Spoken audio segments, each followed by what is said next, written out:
오늘도 우리에게 생명 주신 하나님을 찬양하겠습니다. 찬송가 322장 찬양하겠습니다.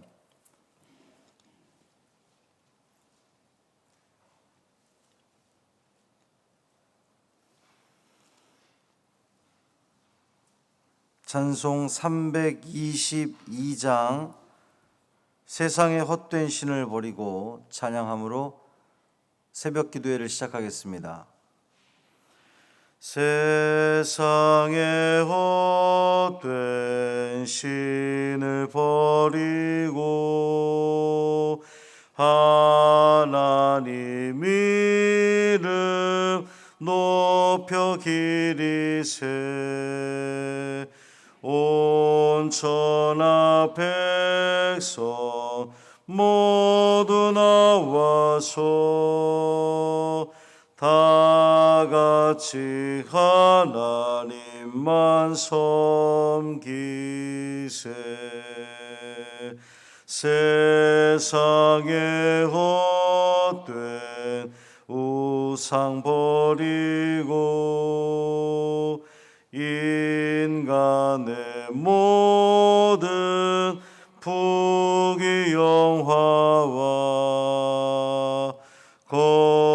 거짓과 불의 모두 버리고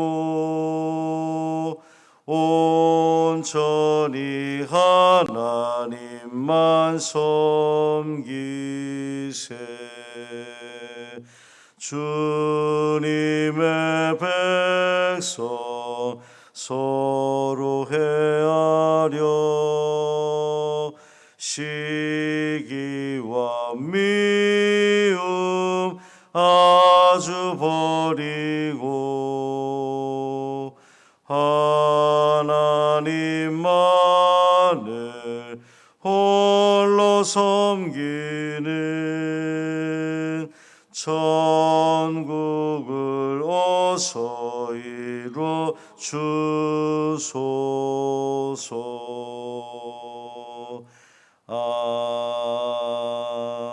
아멘. 사도신경으로 우리의 신앙을 고백하겠습니다. 전능하사 천지를 만드신 하나님 아버지를 내가 믿사오며 그 외아들 우리 주 예수 그리스도를 믿사오니 이는 성령으로 잉태하사 동정녀 마리아에게 나시고 본디오 빌라도에게 고난을 받으사 십자가에 못 박혀 죽으시고 장사한 지 사흘 만에 죽은 자 가운데서 다시 살아나시며 하늘에 오르사 전능하신 하나님 우편에 앉아 계시다가 저리로서 산자와 죽은 자를 심판하러 오시리라. 성령을 믿사오며 거룩한 공회와 성도가 서로 교통하는 것과 죄를 사하여 주시는 것과 몸이 다시 사는 것과 영원히 사는 것을 믿사옵나이다. 아멘. 에스더 3장 7절부터 11절까지 말씀입니다.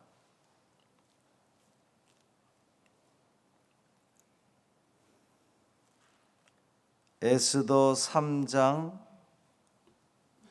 7절부터 11절까지 말씀 함께 읽겠습니다. 아하수에로 왕 제12년 첫째 달 곧 니산월에 무리가 하만 앞에서 날과 달에 대하여 부르 곧 제비를 뽑아 12째 달 곧 아다로를 얻은지라. 하만이 아하수에로 왕에게 아뢰되 한 민족이 왕의 나라 각 지방 백성 중에 흩어져 거하는데 그 법률이 만민의 것과 달라서 왕의 법률을 지키지 아니하오니 용납하는 것이 왕에게 무익하니이다. 왕이 옳게 여기시거든 조서를 내려 그들을 진멸하소서.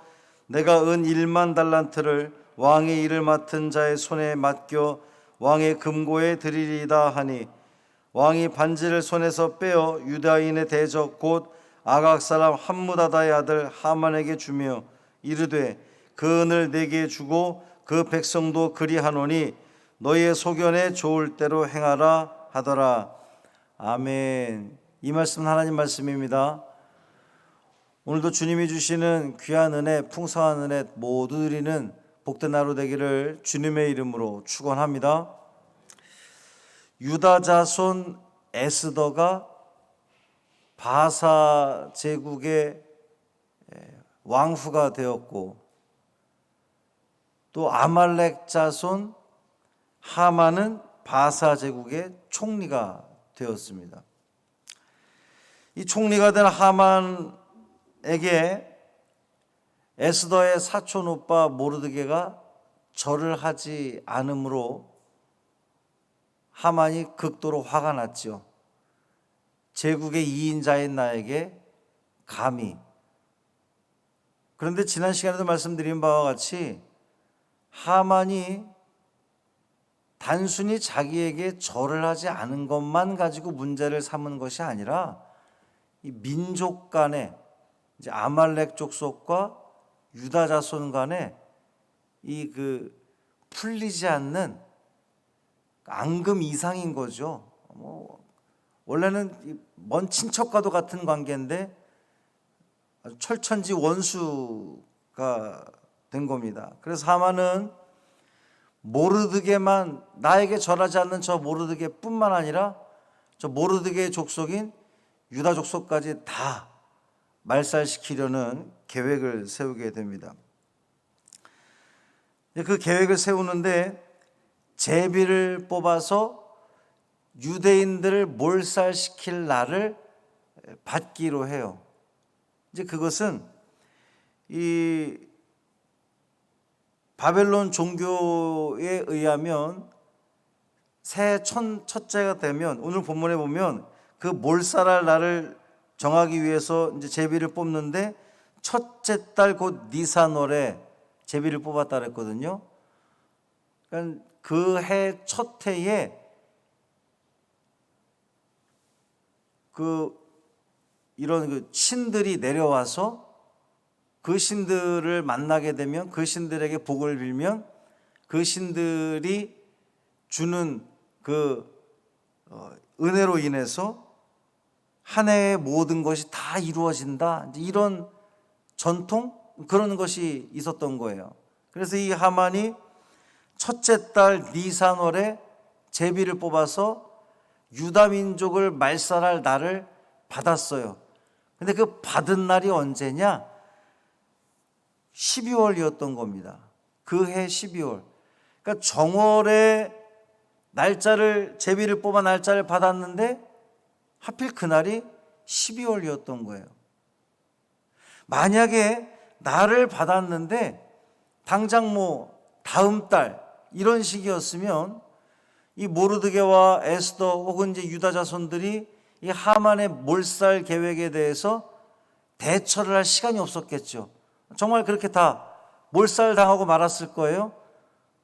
그런데 제비를 뽑았는데 이 12월로 결정이 된 겁니다. 이것이 의미하는 게 뭐겠어요? 이 제비 뽑는 거에 하나님의 역사하심이, 하나님의 계획하심이 있었다라고 하는 거예요. 이제 바사 제국의 2인자로서 절대적인 권력을 가지고 있던 하만이었지만 이 수백만에 이르는 한 민족을 그냥 말살시킬 수는 없었던 거예요. 그래서 왕에게 유다 민족을 말살시킬 이유를 이야기를 합니다. 첫째가 그들은 보잘것없는 민족이라는 거예요. 하만은 표현하기를 한 민족이 왕의 나라 각도 백성 중에 흩어져 거하고 있다, 이렇게 얘기했거든요. 맞는 말이에요. 바사 제국의 첫째 왕인 고레스 왕이 유대인들 다 돌아가라 그랬는데 이런저런 사정에 의해서 돌아가지 못하고, 이제 3차 귀환이 이루어졌지만 그때까지도 돌아오지 못하고 바사 제국 전역에 흩어져 살던 유대 민족이 있었거든요. 맞아요. 맞는데 이 지금 하만의 의도는 굉장히 나쁘게 표현한 거예요. 저 흩어져 있는 백성들이 불쌍하지 않습니까? 이런 의도로 말한 것이 아니라 마치 이 위대한 바사 제국의 저 불황아들 같은 자들이 지금 전국 곳곳에 퍼져 있습니다. 이렇게 이야기를 한 겁니다. 두 번째로 유다 자손은 위험한 민족이라는 거예요. 왜 위험한 민족이냐? 그 법률이 만민의 것과 달라서 왕의 법률을 지키지 아니한다. 이 말도 사실은 맞는 말이죠. 유대인의 법률은 율법, 토라, 그 율법은 세상 다른 족속들이 지키는 법과는 굉장히 다른 법이었단 말이에요. 유일신 하나님을 섬기는 것부터 시작을 해서 그 다른 법률로 인해서 이 바사 제국의 법도를 저들이 지키지 않는다. 반은 맞고 반은 틀린 얘기죠. 유대인들의 그 법도는, 율법을 지키는 법은 독특한 법인 건 맞아요. 그러나 그렇다고 해서 바사 제국의 법도를 지키지 않는 건 아닌데, 하만은 지금 다 그렇게 저들의 독특한 율법 때문에, 법률 때문에 이 바사 제국의 법도 지키지 않는다고 다 뒤집어 씌우는 겁니다. 세 번째, 그들은 무익한 민족이라는 거예요. 용납하는 것이 왕에게 무익합니다. 이렇게 보고를 하고 있거든요. 불황자들 같이 저기 흩어져 있는 자들, 또 율법도 그 법률도 지키지 않는 자들, 왕에게는, 이 바사 제국에는 조금도 득이 되지 않는, 유익이 되지 않는 그러한 족속이니 다 진멸을 하도록 허락해 주십시오. 이 얘기를 한 겁니다. 근데 이 하만이 유다 민족을 그렇게 말로만 헐뜯은 데 그친 것이 아니라 막대한 뇌물을 왕에게 바치겠다고 하면서 왕을 유혹하는 거죠. 이 막대한 그 뇌물은 은 1만 달란트 그랬는데, 이 당시 헬라 역사가에 의하면 당시 바사 제국의 연간 수입이 은 15,000달란트였대요. 그러니까 10,000달란트는 바사 제국 1년 수입의 3분의 2에 해당할 정도로 어마어마한 금액을 내가 왕의 금고에 넣어드릴 테니 왕이여 허락하시오. 그때에 이 왕은 허락을 합니다. 너의 소견대로 하라. 심지어 자기 반지까지 빼어주면서, 이 왕의 반지가 의미하는 게 뭐예요? 그 어떤 전권도 너에게 주겠다라고 하는 거잖아요. 왕의 반지까지 빼어주면서. 근데 오늘 본문에서 납득이 되지 않는 것이, 마지막 절에 보면 그 바친, 하만이 바치는 은까지도 다 너에게 돌려주겠다, 지금 왕이 이렇게 이야기를 하는 거예요.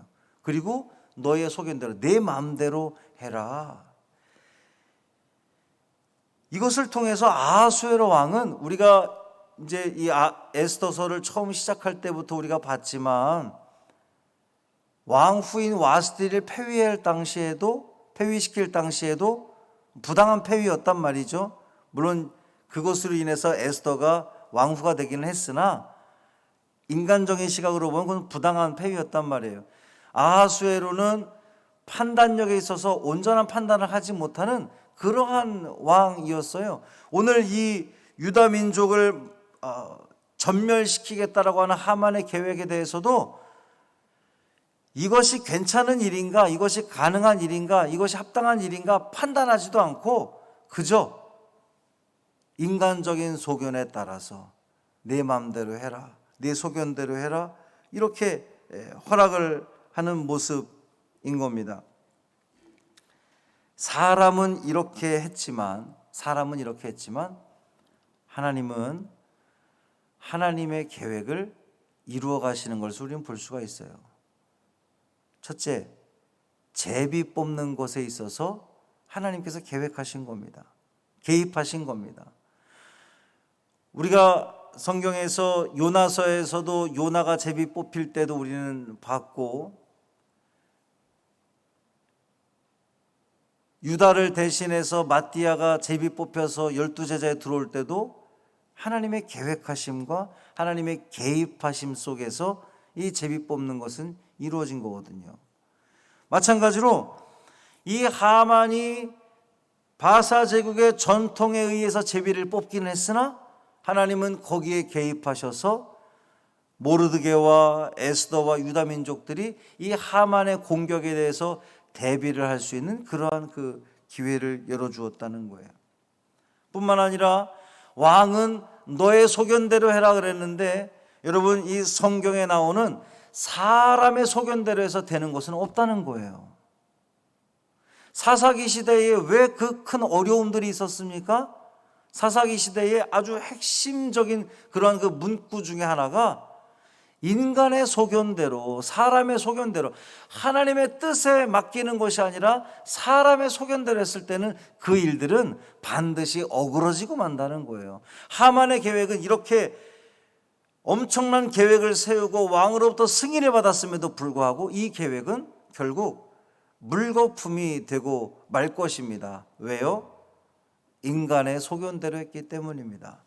사랑하는 성도 여러분, 오늘날도 악한 자들은 악한 계획을 이루려고 부더니 애를 쓸 거예요. 사탄은 지금도 부더니 애를 쓸 겁니다. 그러나 하나님은 하나님의 방법으로 일하실 거예요. 제비 뽑는 것까지도, 그 악한 이들의 계획까지도 하나님은 다 개입하시면서 아무리 인간이 계획하고 발광을 한들 하나님은 하나님의 역사를 이루어 가실 겁니다. 그 믿음 가지고 두려워하지 마시고 담대히 이 하루의 삶을 살아가시길 바랍니다. 하나님께서 하나님의 일을 이루시옵소서. 우리는 기도하는 거예요. 내 뜻대로, 내 소견대로, 사람의 생각대로 하는 것이 아니라 오직 그 모든 내 삶의 주관을 주님께 맡기는 거예요. 그러니까 우리가 주님이라고 부르는 거잖아요. 나의 주인, 주님, 나의 주인 되신 주님께서 내 삶을, 우리의 삶을 이끌어 가시옵소서. 우리는 그저 순종하며 나아가겠습니다. 이 믿음 가지고 오늘도 승리하는 복 있는 삶 되기를 주님의 이름으로 축원합니다. 살아계신 아버지 하나님, 감사합니다. 하만이 이토록 도끼를 품고 하나님의 백성들을 멸하겠다라고 하는 계획을 세우고 또 그것을 실천에 옮기지만, 하나님은 하나님께서 개입하셔서 그 제비 뽑는 것까지도, 그 모든 계획들까지도 하나님의 뜻대로 이루어가는 것을 우리는 보게 됩니다. 주여, 인간의 소견대로 해서, 사람의 소견대로 해서 이루어지는 것이 아무것도 없음을 우리는 다시 한번 절감하게 됩니다. 그렇습니다. 우리의 삶을 돌아보아도 아무리 사람이 계획할지라도 여호와께서 그 길을 인도하지 않으면, 하나님께서 허락하지 않으면 그 어떤 것도 이룰 수 없음을 우리는 압니다. 주님, 이 알미 머리로만의 알무로 그치지 않게 하여 주옵시고, 우리의 삶 가운데에 우리의 그 모든 것들을 주님께 맡기고 주님의 뜻대로, 주님께서 원하시는 대로, 주님이 행하시는 대로 나는 순종하며 나아가겠습니다 고백하며 그 길을 나아갈 수 있는 우리 믿음의 자녀들 되게 하여 주옵소서. 이 하루의 삶을 주님께 맡깁니다. 어떠한 삶이 우리에게 펼쳐질지 알 수 없지만 그 어떤 상황 속에서도 우리는 주님을 바라보며 주님의 뜻 가운데에, 주님의 계획하심 가운데에 순종하며 나아가는 귀한 주님의 백성들 되게 하여 주옵소서. 우리 주 예수 그리스도의 이름으로 축복하며 기도합니다. 아멘. 하늘에 계신 우리 아버지여, 이름이 거룩히 여김을 받으시오며 나라가 임하시오며 뜻이 하늘에서 이루어진 것 같이 땅에서도 이루어지이다. 오늘 우리에게 일용할 양식을 주시옵고 우리가 우리에게 죄 지은 자를 사하여 준 것 같이 우리 죄를 사하여 주시옵고 우리를 시험에 들게 하지 마시옵고 다만 악에서 구하시옵소서. 나라와 권세와 영광이 아버지께 영원히 있사옵나이다. 아멘.